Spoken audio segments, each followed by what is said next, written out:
திருத்தணியில் அரசு பேருந்தும் லாரியும் மோதி நிகழ்ந்த கோர விபத்தில் உயிரிழந்தோர் குடும்பத்திற்கு முதலமைச்சர் ஸ்டாலின் இரங்கல்.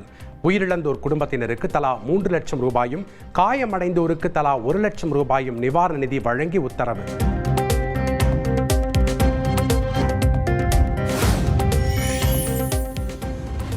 தொகுதி மறுசீரமைப்பு விவகாரம் தொடர்பாக கேரளா, மேற்கு வங்கம் உள்ளிட்ட 7 மாநில முதல்வர்களுக்கு முதலமைச்சர் ஸ்டாலின் கடிதம்.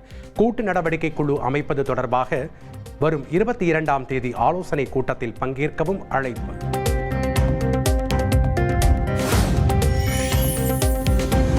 தொகுதி மறுசீரமைப்பு செயல்படுத்தப்பட்டால் ஜனநாயக ஏற்றத்தாழ்வு பல ஆண்டுகளுக்கு நீடிக்கும். இது தனிப்பட்ட மாநிலத்தின் பிரச்சினைக்கு அப்பாற்பட்டது என்றும் 7 மாநில முதல்வர்களுக்கு எழுதிய கடிதத்தில் முதல்வர் ஸ்டாலின் கருத்து.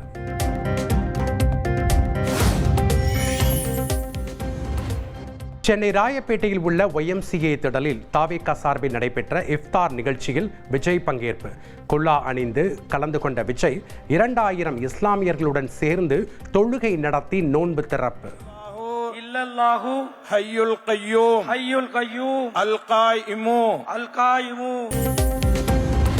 விஜய் பங்கேற்ற இஃப்தார் நோன்பு நிகழ்வில் தமிழில் தொழுகை துவா சொல்லி பிரார்த்தனை.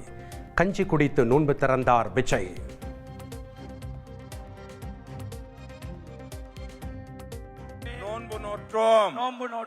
உன்னுடைய அருளாலேயே நோன்பை திறக்கின்றோம். எங்களுடைய நோன்பை நீ ஏற்றுக்கொள்வாயாக. நரம்புகள் நனைந்து விட்டன, தாகம் தீர்ந்து விட்டது. அல்லாஹ் நாடினால் நம்முடைய நன்மையும் அவனிடத்தில் கிடைக்கும். பிஸ்மில்லாஹிர் ரஹ்மானிர் ரஹீம்.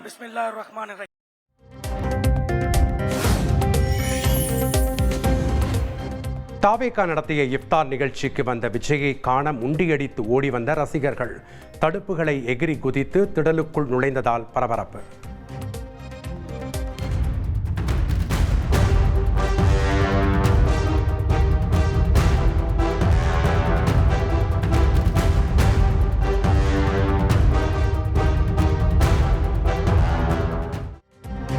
கண்ணாடி கதவுகளை உடைத்துக் கொண்டு உள்ளே சென்றதால் அதிர்ச்சி.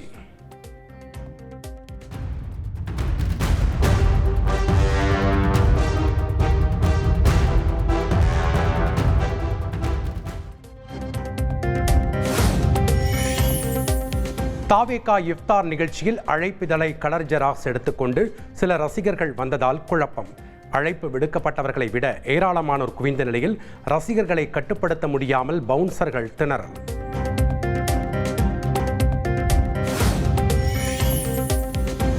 இஃப்தார் நிகழ்ச்சியில் என் நெஞ்சில் குடியிருக்கும் இஸ்லாமிய பெருமக்களே என குறிப்பிட்டு தாவேகா தலைவர் விஜய் உரை. மனிதநேயம் மற்றும் சகோதரத்துவத்தை போற்றுவோம் என இஸ்லாமியர் மத்தியில் பேச்சு. மனித நேயத்துக்கும் சகோதரத்துவத்தையும் ஃபாலோ பண்ணி இங்க இருக்கிற அனைத்து இஸ்லாமிய சொந்தங்களுக்கும் என்னுடைய இந்த அன்பான அழைப்பை ஏத்துக்கிட்டு நீங்க எல்லாரும் வந்து கலந்துகிட்டதுக்கு மிக்க மிக்க மகிழ்ச்சி.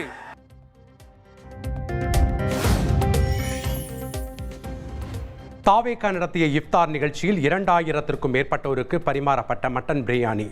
முண்டியடித்துக் கொண்டு பிரியாணி வாங்கியவர்களை உணவை வீணாக்கிவிட்டு சென்றதால் குப்பை கூலமான அரங்கம்.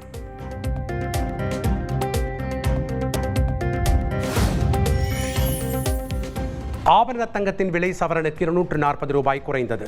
1 கிராம் 8030 ரூபாய்க்கும் 1 சவரன் 64240 ரூபாய்க்கும் விற்பனை. கன்னியாகுமரி, நெல்லை, தென்காசி, விருதுநகர் உள்ளிட்ட 6 மாவட்டங்களில் வரும் 11ஆம் தேதி கனமழைக்கு வாய்ப்பு. சென்னை வானிலை ஆய்வு மையம் தகவல்.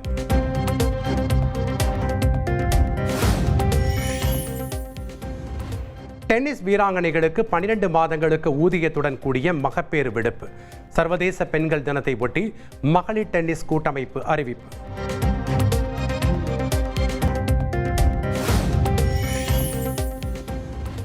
ராணிப்பேட்டை மாவட்டம் தக்கோலத்தில் கோலாகலமாக நடைபெற்ற மத்திய தொழில் பாதுகாப்பு படையின் 56ஆம் ஆண்டு விழா. தீவிரவாத தடுப்பு, வெடிகுண்டு செயலிழப்பு, தீ அணைப்பு உள்ளிட்டவற்றை தத்ரூபமாக செய்து காட்டிய வீரர்கள். ராணிப்பேட்டை மாவட்டம் தக்கோலத்தில் உள்ள CISF பயிற்சி மையத்திற்கு ராஜாதித்ய சோழன் பயிற்சி மையம் என பெயர் சூட்டல். 56வது ஆண்டு விழாவில் கலந்து கொண்ட மத்திய உள்துறை அமைச்சர் அமித்ஷா அதிகாரப்பூர்வ அறிவிப்பு.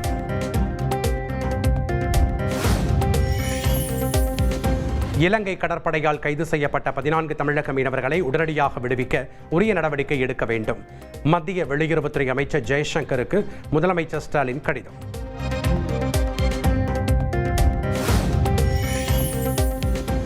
சென்னை பாடி புதுநகரில் உள்ள அடுக்குமாடி குடியிருப்பில் 120 வீடுகளுக்கு சீல்.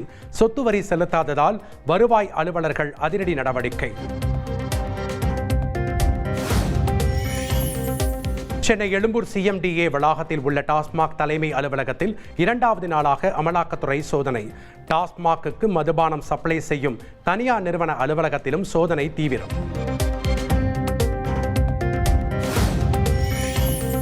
விழுப்புரம் புதுக்கோட்டையில் உள்ள தனியார் மதுபான ஆலைகளிலும் 2வது நாளாக அமலாக்கத்துறை சோதனை. டாஸ்மாக்கு சப்ளை செய்யும் மதுபானங்களில் முறைகேடு செய்தது சோதனையில் அம்பலம்.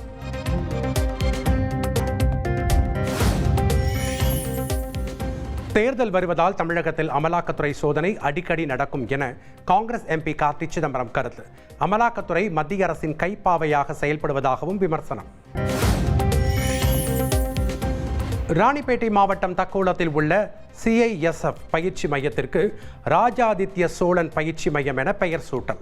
56வது ஆண்டு விழாவில் கலந்து கொண்ட மத்திய உள்துறை அமைச்சர் அமித்ஷா அதிகாரப்பூர்வ அறிவிப்பு.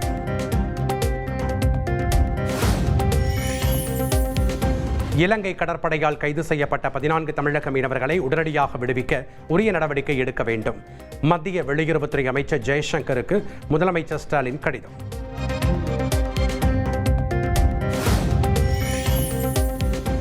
சென்னை பாடி புதுநகரில் உள்ள அடுக்குமாடி குடியிருப்பில் 120 வீடுகளுக்கு சீல். சொத்து வரி செலுத்தாததால் வருவாய் அலுவலர்கள் அதிரடி நடவடிக்கை.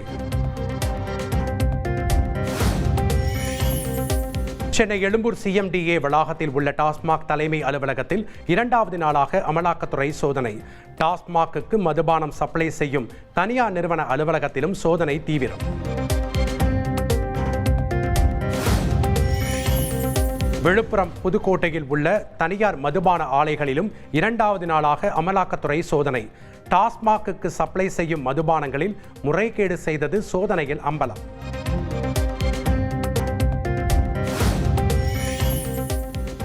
தேர்தல் வருவதால் தமிழகத்தில் அமலாக்கத்துறை சோதனை அடிக்கடி நடக்கும் என காங்கிரஸ் MP கார்த்தி சிதம்பரம் கருத்து.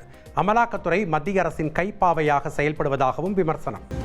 மும்மொழி கொள்கைக்கு ஆதரவாக பள்ளி மாணவர்களை கட்டாயப்படுத்தி கையெழுத்து பெற்றால் கடும் நடவடிக்கை. பள்ளிக்கல்வித்துறை அமைச்சர் அன்பில் மகேஷ் பொய்யாமொழி எச்சரிக்கை.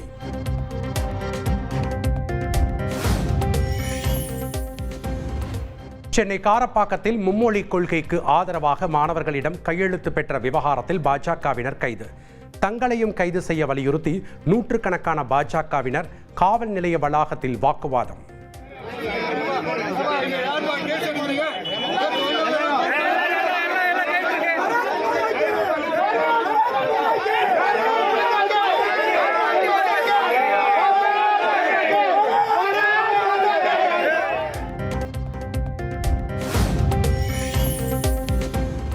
மதுரை மாநகர பேருந்தில் படியில் தொங்கியும் ஜன்னல் கம்பியில் தொற்றிக்கொண்டும் மாணவர்கள் ஆபத்தான பயணம். நொடியில் விபரீதம் ஏற்படும் என தெரிந்தும் அலப்பறை.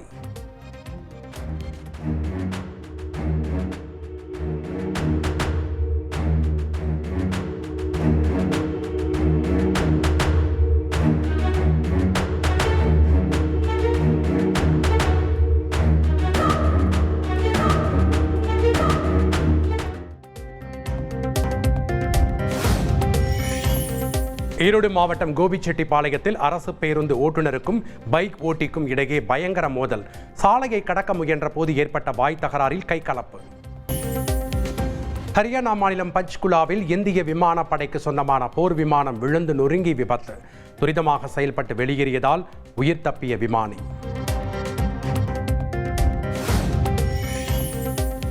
மதுரையில் உள்ள தனியார் கல்லூரியில் விண்வெளி வீராங்கனை சுனிதா வில்லியம்ஸ் உருவம் போல் நின்ற 2000 மாணவிகள். Grand universe book of records நிறுவனத்தால் மாணவிகளின் சாதனைக்கு அங்கீகாரம்.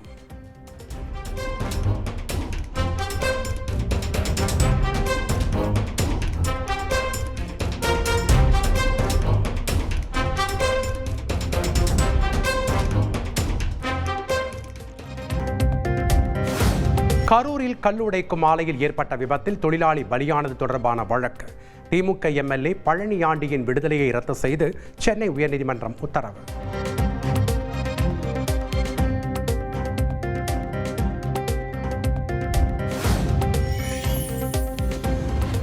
முன்னாள் அமைச்சர் மாஃபை பாண்டியராஜனுக்கு மிரட்டல் விடும் துணியில் பேசிய KT ராஜேந்திர பாலாஜி. அதிமுகவில் தான் குறுநில மன்னன் தான் என்றும் ஆவேசம்.